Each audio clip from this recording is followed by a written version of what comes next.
अस्सलामु अलैकुम वरहमतुल्लाहि वबरकातुहू।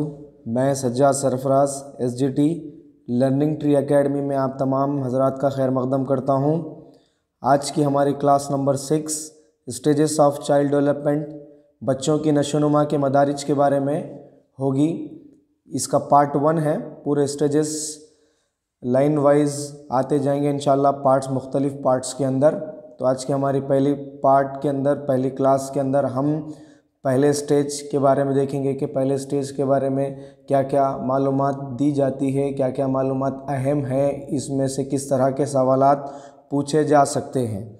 चलिए आइए हमारी क्लास आज की शुरू करते हैं। लेकिन क्लास शुरू करने से पहले एक इल्तिजा ये है कि अगर आपने हमारे चैनल को सब्सक्राइब नहीं किया है अभी तक तो सब्सक्राइब कर लीजिए ताकि आने वाले मज़ीद वीडियोज़ आपको मिल सके। चलिए हमारी आज की क्लास शुरू करते हैं। सबसे पहला है क़ब्ल पैदाइश का मरहला, प्रीनेटाल स्टेज। प्रीनेटाल स्टेज क्या है? क़ब्ल पैदाइश का मरहला क्या है? ये मरहला माँ के पेट से ही शुरू होता है। ये मरहले की मुद्दत 9 महीने होती है, यानी बच्चा बाई बर्थ से पहले का स्टेज इसको कहते हैं। पहली चीज़, क्योंकि ये पैदाइश से पहले का मरहला है, जब बच्चा माँ के शिकम में होता है। बच्चे को दुनिया में आने के लिए 9 मंथ का ड्यूरेशन लगता है साइकोलॉजिस्ट के मुताबिक। इस दौर में बच्चे की जिस्मानी नशोनुमा बहुत तेज़ होती है। बिल्कुल, बच्चे की जो जिस्मानी नशोनुमा होती है वो बहुत ज़्यादा तेज़ होती है। जब ये मरहला शुरू होता है तो बच्चा एक सुई की नोक की मानिंद होता है, यानी बच्चा जब शुरुआत में बनना होता है तो बच्चा बिल्कुल छोटा होता है। लेकिन जब धीरे धीरे 9 मंथ का ड्यूरेशन होते जाता है तो बच्चा इख्तिताम पर बच्चा जो है 1 फुट का हो जाता है। इस दौर में बच्चे की इदराकी व समाजी नशोनुमा नहीं होती, क्योंकि अभी बच्चा बर्थ नहीं हुआ। बर्थ होने के बाद ये सारी चीज़ें शुरू होती है। सारे डेवलपमेंट, सोशल या दूसरे कॉग्निटिव डेवलपमेंट जो है वो बच्चे के बर्थ के बाद होते, बर्थ से पहले नहीं होते। ना ही इसका अंदाज़ा किया जा सकता है। माहिर ने नफ्सियात के इसके मज़ीद 3 स्टेजेस, प्राइमरी स्टेजेस बताए हैं। पहला स्टेज है जर्मिनल पीरियड। ये दौर 2nd वीक से 4th वीक तक जारी रहता है। दूसरा है एम्ब्रियोनिक वेट पीरियड। ये दौर 4th वीक से 10th वीक तक जारी रहता है। लास्ट 3rd पीरियड है फेटल पीरियड। इस दौर में बच्चा 10 वीक से लेकर पैदाइश तक होता है, यानी 9 मंथ के आखिरी ड्यूरेशन में ये फेटल पीरियड होता है। बच्चे की पैदाइश के बाद ये प्रीनेटाल स्टेज क्लोज हो जाता है, क्योंकि बच्चे की बर्थ हो जाती है। बर्थ के बाद कौन सा स्टेज होता है? बर्थ के बाद जो स्टेज आता है उसको नौमौलूद मरहला या न्यू नटाल स्टेज कहा जाता है, जिसमें बच्चे की बर्थ हो जाती है। इस दौर की मुद्दत पैदाइश से लेकर 2 हफ्तों तक होती है। बिल्कुल 2 हफ्तों तक होती है। इसमें बच्चे की जिस्मानी, जज्बाती व समाजी नशोनुमा ज़्यादा नहीं होती, क्योंकि वो इस दौर में माहौल से मुताबिकत करने की कोशिश करता है। क्योंकि बच्चा बिल्कुल छोटा होता है एकदम, तो इस पैदा होने के बाद भी बच्चा छोटा होता है, तो इसमें उसकी जिस्मानी, जज्बाती व समाजी नशोनुमा होना मुश्किल होती है। क्योंकि बच्चा अभी छोटा होता है, वो माहौल से मुताबिकत करने की कोशिश करता है। और इस दौर में बच्चा तकरीबन 20 से 22 घंटे सोने को तरजीह देता है। इसलिए इस दौर में बच्चे ज़्यादा सोते हैं, क्योंकि वो सोने को ज़्यादा तरजीह देते हैं, दूसरे किसी काम पर तरजीह नहीं देते, क्योंकि वो बिल्कुल छोटे होते हैं। इसको न्यू नटाल स्टेज कहा जाता है। बाई बर्थ के बाद का स्टेज होता है। इसके बाद जो नशोनुमा के मदारिज है, वो नशोनुमा के मदारिज की तरफ बढ़ते हम। जो माहिर नफ्सियात एलिज़ाबेथ हॉरलॉक है, इन्होंने नशोनुमा के 10 मदारिज बताए हैं। 10 मदारिज में पहला मदारिज है शीर ख्वारगी, इन्फेंसी। इन्फेंसी जो होता है वो बर्थ से 2 साल तक होता है या मैक्सिमम 2.5 साल तक होता है। शीर ख्वारगी क्या है, इसकी क्या क्या मालूमात हैं, हम इंशाल्लाह आगे देखेंगे। माहिर नफ्सियात एलिज़ाबेथ हॉरलॉक के मुताबिक नशोनुमा के 10 मदारिज है। बिल्कुल सही बात है। तो शीर ख्वारगी के अंदर क्या क्या अहम मालूमात है, इस मालूमात का हम बगौर मुताला करेंगे। शीर ख्वारगी का दौर पैदाइश से शुरू होता है, 2 या 2.5 साल की उम्र तक रहता है। ये इंपॉर्टेंट होता है कि कब से कब तक इसका जो ड्यूरेशन पीरियड है, वो ड्यूरेशन पीरियड के सवालात भी अक्सर पूछता है। मैक्सिमम साइकोलॉजिस्ट 2 साल या मैक्सिमम साइकोलॉजिस्ट 2.5 साल की तरजीह देते हैं, या 0 से 2 ईयर इसको कहा जा सकता है। पैदाइश के वक्त बच्चे का लगभग 7 पाउंड वज़न होता है और 1 साल के अंदर 3 गुना हो जाता है, यानी साल भर का जब बच्चा होता है तो वज़न उसका बढ़ता है। बच्चे के ख़द में इस दौरान 40% का इजाफा होता है। ख़द में भी बच्चे के 40% इजाफा होता है। बच्चा औंधा होता है। इसी स्टेज में बच्चा औंधा होता है। बच्चा रेंगता है, आगे बढ़ने लगता है और खड़ा होने की कोशिश करता है। बिल्कुल इस सी में बच्चा रेंगता है, रेंगने के बाद बच्चा आगे बढ़ता है, फिर खड़ा होने की कोशिश करता है, किसी सहारे को लेकर वो खड़ा होने की कोशिश करता है। इसमें चलने की सलाहियत होती है, दूध के दांत भी निकल आते हैं।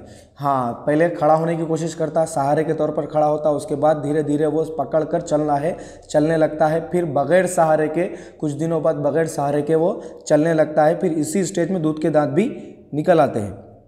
इब्तिदाई 3 माह तक बच्चे की नज़र एक शय पर मरकूज़ नहीं होती, फिर 7 या 8 माह में वो गिरफ्त हासिल कर लेता है। बिल्कुल बच्चा जो होता है वो इब्तिदाई माह में, शुरुआती दौर में वो किसी एक शय पर नहीं देखता, वो उसकी नज़र इधर होती है उधर होती है, मुख्तलिफ तरफ वो अपनी नज़र को फिराता है। फिर वो 7 या 8 महीने का होता है तो अपनी गिरफ्त किसी एक नज़र पर, किसी एक शय पर मरकूज़ करता है। जैसा कि आप देख रहे हैं बच्चे को, लेकिन बच्चा आपको शुरुआती दौर में नहीं देखता, गौर से होता। लेकिन जब बच्चा 7-8 माह का होता है तो आप जब बच्चे को कुछ बातें करते हैं तो बच्चा आपकी बातों को बगौर सुनता है और मुस्कुराता है या किसी और जज्बात का इजहार करता है।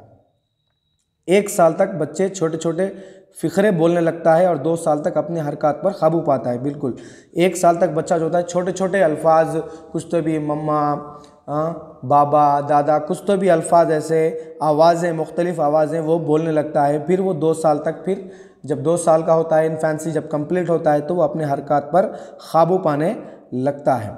नेक्स्ट पॉइंट में क्या बता रहा देखिए, इस दौर में बच्चे में दोस्ती या दुश्मनी के जज्बात नहीं होते क्योंकि इनकी तवज्जो का मरकज़ सिर्फ इनकी ज़ात होती है।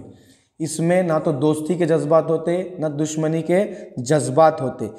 ये जो कंप्लीट होता है स्टेज, ये स्टेज के बाद बच्चा जो है धीरे धीरे दोस्ती या दुश्मनी की तरफ आगे बढ़ता है, क्योंकि इस इन्फेंसी में बच्चा जो है ख़ुद की ज़ात पर गौर करता है।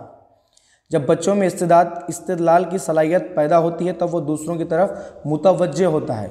जी, जब इस्तिदलाल की सलाहियत बच्चों में आ जाती है, जब बच्चा जो है दूसरों की तरफ मुतवज्जे होने लगता है। माहिरीन के मुताबिक बच्चों में इब्तिदा से ही चंद मखसूस जज्बात होते हैं। माहिरीन का मानना है कि चंद मखसूस इमोशंस जो है बच्चों के अंदर होते हैं, जैसे तकलीफ़ का एहसास एक है, दूसरी चीज़ है इस्तिराब। इस्तिराब किसको कहते हैं? इस्तिराब कहते हैं बेचैनी को, बेकरारी को या घबराहट को। इस किस्म की चीज़ें भी बच्चों के अंदर, इस किस्म के जज्बात भी बच्चों के अंदर हो सकते हैं, या खौफ के जज्बात भी हो सकते हैं। बाज़ माहिरीन का ख्याल है कि जज्बात इब्तिदा में वाज़े नहीं होते, रफ्ता रफ्ता सामने आते हैं। जी, रफ्ता रफ्ता जो है वो जज्बात सामने लाते हैं। बाज़ बच्चे एकदम जज्बात का भी इजहार कर देते हैं, लेकिन अक्सर माहिरीन ये मानते हैं कि वो एकदम जज्बात सामने नहीं आते, रफ्ता रफ्ता सामने आने लगते हैं। इस दौर में बच्चे की चीख व पुकार इस बातों की निशानदेही करती है कि इसके अंदर जज्बात की कोई ना कोई नोयत है। बिल्कुल बच्चे जब चीख व पुकार का इजहार करते, शोर करते, धिंगाना करते, इसका मतलब ये है, इससे ये मालूम भी होता है कि बच्चों के अंदर जज्बात अभी मौजूद है या जज्बात डेवलपमेंट बच्चे के अंदर हो रहे हैं। इस दौर में बच्चे अपने जज्बात का इजहार हिस्सी आज़ा के ज़रिए या पूरे जिस्म के ज़रिए करते हैं। जी, या तो वो इजहार हिस्सी आज़ा जो अपने सेंस ऑफ ऑर्गन है उनके ज़रिए करते, हाथ के ज़रिए या पैर के ज़रिए करते, या चेहरों के ज़रिए, आँखों के ज़रिए, पूरे जिस्म के ज़रिए कर सकते हैं। वो धीरे धीरे क्या होते हैं, बच्चे के जज्बात भी बाहर आने लगते हैं। नेक्स्ट पॉइंट की तरफ बढ़ते हैं हम। इस दौर में जज्बाती नशोनुमा भी शुरू हो जाती है। जी, इसी की बात हम कर रहे थे, जब से इमोशनल डेवलपमेंट की बात जब से हम कर रहे थे, उसी पॉइंट पर हम बहस कर रहे थे कि बच्चे की जज्बाती नशोनुमा भी इस दौर में शुरू हो सकती है या हो जाती है। पहले इस्तिराबी हालत पाई जाती है। अब इस्तिराबी हालत का मतलब, अभी थोड़ी देर पहले बात आई थी कि बेकरारी व बेचैनी को इस्तिराबी हालत, शुरुआत में बच्चा बेचैनी महसूस करता।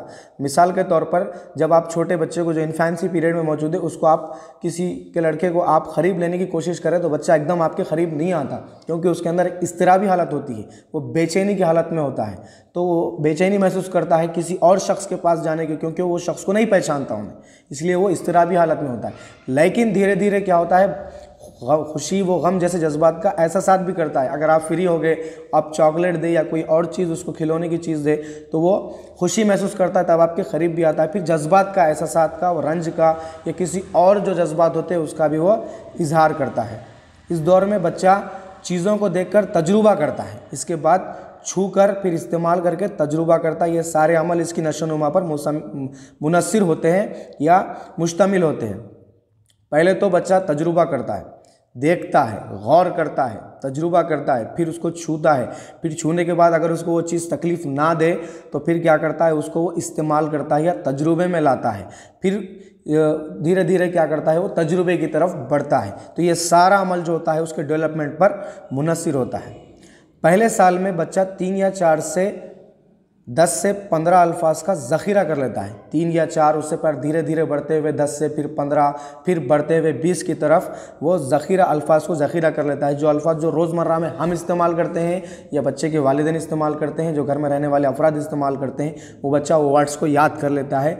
फिर रफ्ता रफ्ता आगे बढ़ता है। इस उम्र में इस्तिदलाल और याददाश्त बुनियादी ज़रूरत के मुताबिक होती है, यानी याददाश्त जो होती है या इस्तिदलाल की सलाहियत जो होती है वो बेसिक नीड्स, बुनियादी ज़रूरत के मुताबिक होती है।